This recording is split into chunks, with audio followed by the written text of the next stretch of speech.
하나님 나라의 파격적인 은혜를 다루었던 포도원 품꾼의 비유에 이어 오늘 우리는 예수님의 비유 시리즈의 대미를 장식할 마지막 이야기, 열 처녀의 비유 앞에 섭니다. 이 비유는 앞선 비유들이 하나님 나라의 본질에 대해 다루었다면 이제 그 나라를 기다리는 성도들의 자세와 책임에 대해 다루는 종말론적인 메시지입니다. 마태복음 24장에서 예수님께서는 마지막 때의 징조들에 대해 길게 말씀하신 후 25장에서 세 가지 비유, 즉 열 처녀의 비유, 달란트 비유, 그리고 양과 염소의 비유를 연달아 들려주십니다. 이 세 비유는 모두 다시 오실 주님을 어떻게 기다려야 하는지에 대한 각기 다른 차원의 가르침을 담고 있습니다. 그 중에서도 첫 번째로 등장하는 이 열 처녀의 비유는 마지막 때를 살아가는 신앙의 공동체가 무엇을 놓치고 무엇을 붙들어야 하는지를 보여주는 가장 긴급하고도 선명한 경고등과도 같습니다. 이 비유는 우리에게 당신은 정말로 준비되었는가? 라는 영혼을 뒤흔드는 질문을 던집니다. 그 이야기는 혼인잔치라는 지극히 기쁘고 축제적인 배경 속에서 시작됩니다. 그때 천국은 마치 등을 들고 신랑을 맞으러 나간 열 처녀와 같다 하리니, 구약 성경에서 하나님과 이스라엘의 관계는 종종 남편과 아내, 신랑과 신부의 언약 관계로 묘사되었습니다. 예레미야 선지자는 하나님의 마음을 이렇게 전합니다. 내가 청년 때의 인애와 신혼 때의 사랑을 내가 기억하노라. 호세아 선지자를 통해서는 타락한 아내를 끝까지 사랑하는 남편의 모습으로 하나님의 사랑을 보여주셨습니다.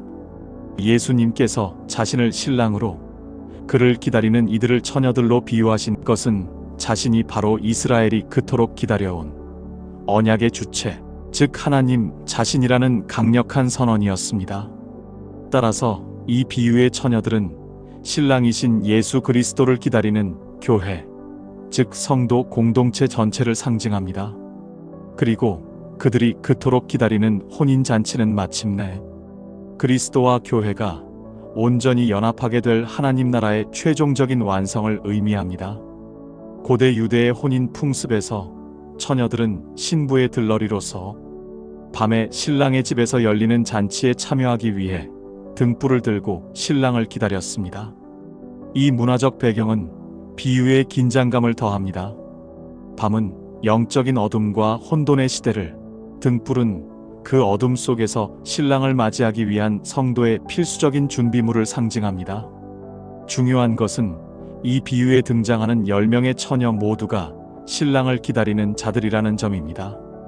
그들은 모두 처녀로서 세상과 구별된 정체성을 가졌고 모두 등불을 가지고 신앙을 고백했으며 모두 신랑을 맞으러 나갔고 신랑이 더디올 때 모두 함께 잠이 들었습니다. 겉으로 보기에 그들은 전혀 구분되지 않았습니다. 그들은 모두 같은 믿음의 공동체에 속해 있는 것처럼 보였습니다. 이는 이 비유가 교회 밖에 있는 불신자들과 교회 안에 있는 신자들을 구분하는 이야기가 아니라 동일한 신앙 고백을 하는 교회라는 울타리 안에서 참된 신자와 무늬만 신자인 이들이 마지막 날에 어떻게 나뉘게 되는지를 보여주는 우리를 향한 내적인 경고임을 암시합니다. C.S. 루이스가 지적했듯이 가장 큰 영적 위험은 교회밖에 아닌 교회 안에서의 자기기만일 수 있습니다. 비유의 핵심적인 전환점은 이 열 처녀를 두 그룹으로 나누는 결정적인 차이에서 비롯됩니다. 그 중에 5은 미련하고 5은 슬기 있는 자라. 미련한 자들은 등을 가지되 기름을 가지지 아니하고 슬기 있는 자들은 그릇에 기름을 담아 등과 함께 가져갔더니 두 그룹의 운명을 가른 것은 등불이 유무가 아니었습니다. 모두가 등불을 가지고 있었습니다. 그것은 눈에 보이지 않는 기름을 따로 준비했느냐, 준비하지 않았느냐의 차이였습니다. 여기서 등불은 우리의 외적인 신앙 행위, 즉 교회 출석, 직분, 봉사, 성경 지식, 기도 생활, 도덕적인 삶 등 겉으로 드러나고 측정 가능한 모든 종교적 활동을 상징할 수 있습니다. 이것은 신앙의 형식입니다. 반면에 기름은 그 모든 외적인 행위에 생명을 불어넣는 내적인 실체, 즉 보이지 않는 신앙의 본질을 상징합니다. 신학자들은 이 기름을 여러 각도에서 해석해 왔습니다. 첫째, 이것은 성령의 내주하심과 역사를 의미합니다. 성령의 기름 부으심이 없는 모든 종교 행위는 결국 생명 없는 등불처럼 꺼져버릴 수밖에 없습니다. 둘째, 어거스틴이 강조했듯이 이것은 하나님을 향한 진실한 사랑입니다. 사랑이 없는 모든 행위는 울리는 꽹과리에 불과합니다. 셋째, 이것은 오랜 시간 동안 인내와 순종을 통해 형성된 거룩한 성품과 인격을 의미합니다. 슬기로운 처녀들은 겉으로 드러나는 신앙생활과 더불어 눈에 보이지 않는 성령과의 인격적이고 지속적인 교제, 그리고 그 관계를 통해 형성된 사랑과 거룩함을 함께 준비했던 것입니다. 미련한 처녀들은 신앙생활의 시작점, 즉 등불을 처음 밝히는 데는 성공했지만 그 빛을 계속 유지하는 데는 실패했습니다. 그들의 신앙은 이례적인 결단이었을 뿐 지속적인 과정이 되지 못했던 것입니다. 이야기 속에서 신랑은 예상보다 더디게 도착합니다. 신랑이 더디 오므로 다 졸며 잘세. 신랑의 지체는 초대교회 성도들이 직면했던, 그리고 오늘날 우리 역시 직면하고 있는 현실입니다. 예수님의 재림이 생각보다 늦어지면서 신앙 공동체 안에는 영적인 긴장감이 해이해지고 무뎌짐이 찾아올 수 있습니다. 중요한 것은 슬기로운 처녀들이나 미련한 처녀들이나 모두 함께 잠이 들었다는 사실입니다. 이는 마지막 때를 살아가는 성도들이 일상적인 삶의 피로와 영적인 나태함에 빠질 수 있는 연약한 존재임을 보여줍니다. 슬기로운 처녀들이라고 해서 초인적인 능력으로 깨어 있었던 것이 아닙니다. 그들 역시 잠이 들었습니다. 그들의 슬기로움은 잠들지 않는 것에 있었던 것이 아니라 잠에서 깨어났을 때를 대비하여 미리 기름을 준비해 둔 것에 있었습니다. 이는 참된 신앙이란 한순간의 뜨거운 영적 체험이나 결단으로 완성되는 것이 아니라 신랑이 더디 오더라도 변함없이 그 관계를 유지하고 내면을 가꾸어가는 꾸준하고도 성실한 준비의 과정임을 가르쳐줍니다. 그들은 신랑의 지체를 염두에 두고 자신들의 연약함을 인정했기에 여분의 기름을 준비할 수 있었습니다. 반면 미련한 처녀들은 신랑이 곧 올 것이라는 낙관적인 가정 아래 장기적인 신앙의 여정을 대비하지 않았던 것입니다. 마침내 한밤중에 아무도 예상하지 못한 순간에 외치는 소리가 들립니다. 보라, 신랑이로다, 맞으러 나오라. 칠흑 같은 어둠 속에서 신랑의 도착을 알리는 소리는 역사의 종말에 임할 예수 그리스도의 갑작스러운 재림을 상징합니다. 그 소리에 잠자던 모든 처녀들이 일어나 자신들의 등을 준비하기 시작합니다. 바로 이 결정적인 순간에 그동안 감추어져 있던 슬기로운 자와 미련한 자의 차이가 극명하게 드러납니다. 미련한 처녀들은 당황하여 외칩니다. 우리 등불이 꺼져가니 너희 기름을 좀 나눠달라. 그들의 등불은 처음에는 타올랐을지 모르나 결정적인 순간에 그 빛을 잃어가고 있었습니다. 외적인 신앙의 모양은 있었으나 내면의 생명력, 즉 기름이 고갈되었기 때문입니다. 이는 평소에는 신앙생활을 잘하는 것처럼 보였지만 예기치 않은 고난이나 유혹, 혹은 마지막 심판의 순간 앞에서 그 믿음의 실체가 없음이 드러나는 사람들의 모습을 보여줍니다. 그들은 다른 사람에게 기름을 빌리려 했습니다. 이는 신앙의 본질, 즉 하나님과의 인격적인 관계는 결코 다른 사람에게서 빌려오거나 양도받을 수 없는 것임을 보여줍니다. 나의 믿음은 오직 나 자신이 하나님 앞에서 준비해야 하는 것입니다. 부모의 신앙이나 교회의 프로그램이 나의 기름이 되어줄 수는 없습니다. 슬기로운 처녀들의 대답은 냉정하게 들릴 수 있습니다. 우리와 너희가 쓰기에 다 부족할까 하노니 차라리 파는 자들에게 가서 너희 쓸 것을 사라. 이것은 이기적인 행동이 아니라 신학적으로 매우 중요한 진실을 담고 있습니다. 첫째, 그들은 자신들이 가진 기름이 오직 자기 자신을 구원하기에 충분할 뿐 다른 사람까지 구원할 수는 없다는 한계를 인정합니다. 구원의 은혜는 전가될 수 없습니다. 둘째, 그들은 미련한 처녀들이 기름을 구할 수 있는 유일한 길을 제시합니다. 즉, 기름을 파는 자, 은혜를 베푸시는 하나님께 직접 나아가 구하라는 것입니다. 그러나 이미 때는 너무 늦었습니다. 신랑이 도착하는 마지막 순간은 더 이상 기름을 준비할 기회가 없는 은혜의 시간이 마감되는 때입니다. 슬기로운 처녀들은 준비한 등불을 밝혀 신랑을 맞이하고 마침내 그토록 기다리던 혼인 잔치에 들어가는 영광을 누리게 됩니다. 그리고 그들이 들어간 후 잔치집의 문은 굳게 닫히고 맙니다. 미련한 처녀들이 뒤늦게 기름을 사서 돌아왔을 때 그들은 굳게 닫힌 문 앞에서 절망적인 현실과 마주하게 될 것입니다. 우리는 신랑을 맞으러 나갔던 10처녀의 운명이 보이지 않는 기름의 준비 여부에 따라 갈리는 것을 살펴보았습니다. 슬기로운 5처녀는 신랑이 더디 올 것을 대비하여 충분한 기름을 준비했고 마침내 한밤중에 울려 퍼진 신랑의 도착 소식에 기쁨으로 등불을 밝혀 혼인잔치에 들어갔습니다. 그러나 등불만 가졌을 뿐 기름을 준비하지 않았던 미련한 5처녀는 가장 결정적인 순간에 꺼져가는 등불을 보며 당황했고 기름을 구하기 위해 어둠 속으로 달려나갔습니다. 그리고 그들이 자리를 비운 사이 혼인잔치의 문은 굳게 닫히고 말았습니다. 이는 마치 하나님께서 노아의 방주문을 닫으셨던 것처럼 은혜의 시간이 마감되고 심판의 시간이 시작되었음을 알리는 되돌릴 수 없는 선언과도 같습니다. 이제 비유의 마지막 장면, 가장 비극적이고도 엄중한 결말이 우리 앞에 펼쳐집니다. 기름을 사서 돌아온 미련한 처녀들이 마주한 것은 바로 그 굳게 닫힌 문이었습니다. 그들은 문 밖에서 들려오는 잔치의 기쁨과 환희의 소리를 들으며 자신들이 영원히 그 축제에서 배제되었음을 깨달았을 것입니다. 그들은 애타게 문을 두드리며 외칩니다. 주여, 주여, 우리에게 열어주소서. 그들은 신랑을 주님이라고 부릅니다. 이것은 그들이 신앙의 언어와 형식에는 매우 익숙했다는 것을 보여주는 비극적인 증거입니다. 그들은 자신들이 당연히 잔치에 참여할 자격이 있다고 믿었을 것입니다. 그들의 외침은 진정한 회개의 부르짖음이라기보다는 자신들의 권리를 주장하는 요구에 가깝습니다.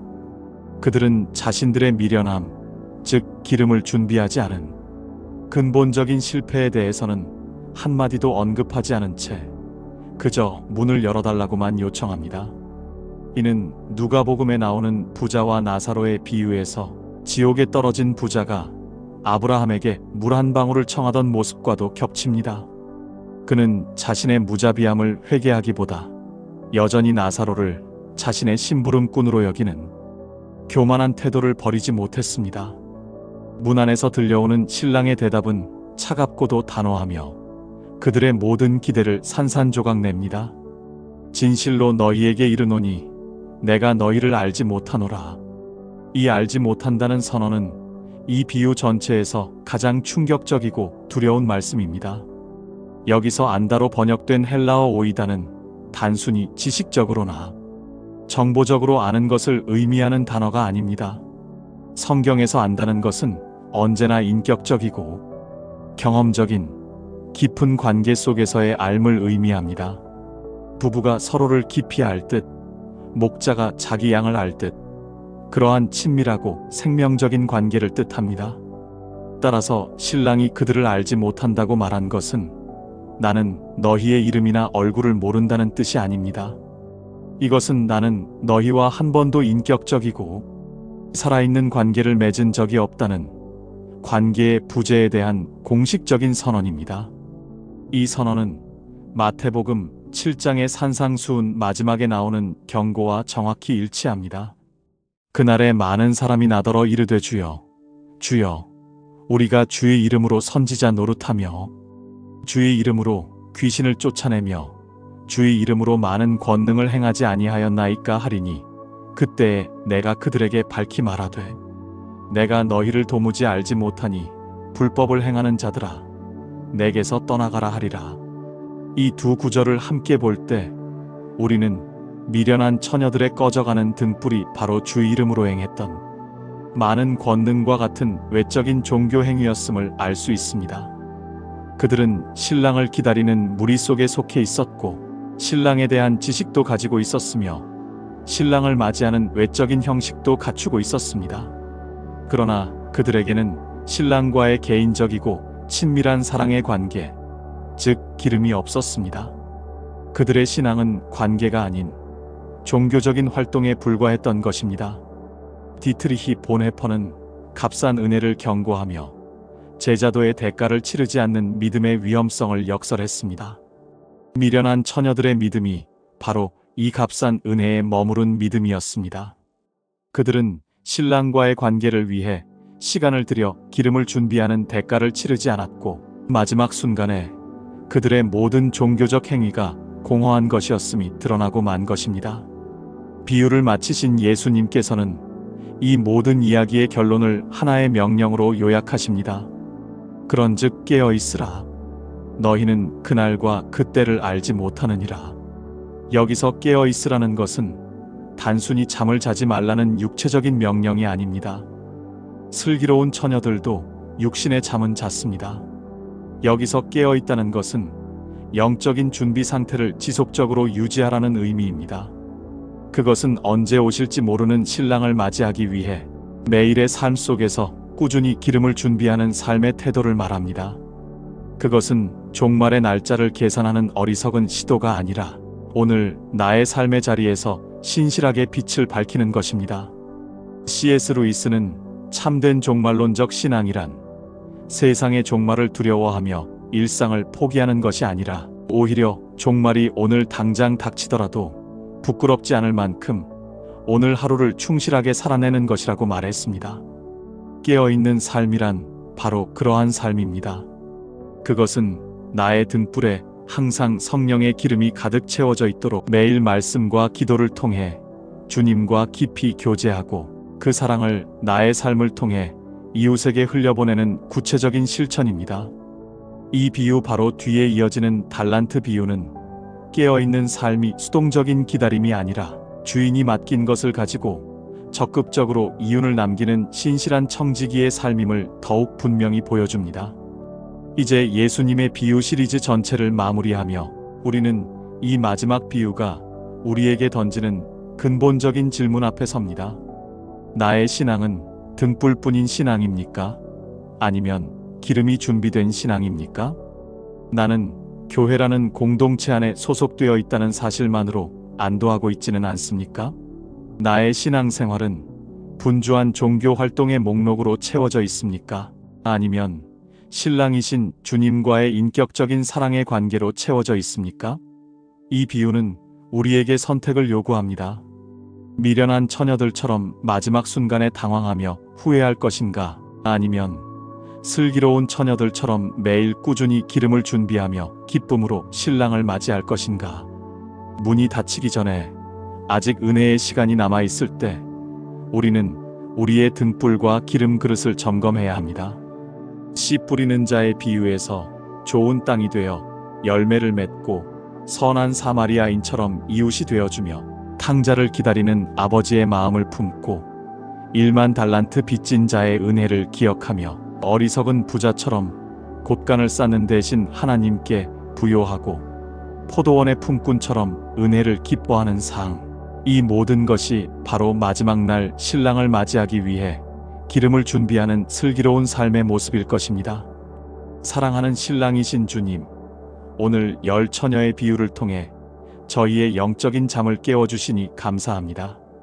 저희는 신랑을 기다린다고 말하면서도 세상의 분주함과 염려에 빠져 기름을 준비하는 일에 게을렀음을 고백합니다.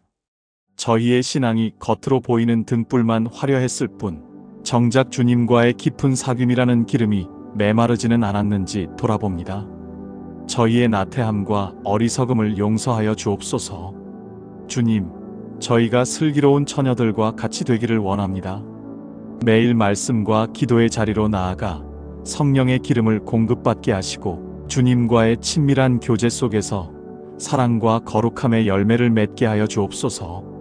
언제 오실지 모르는 그날과 그때를 억측하는 어리석음에 빠지지 않고 오늘 하루 저희에게 맡겨진 삶의 자리를 신실하게 살아냄으로써 깨어 준비하는 저희가 되게 하여 주옵소서.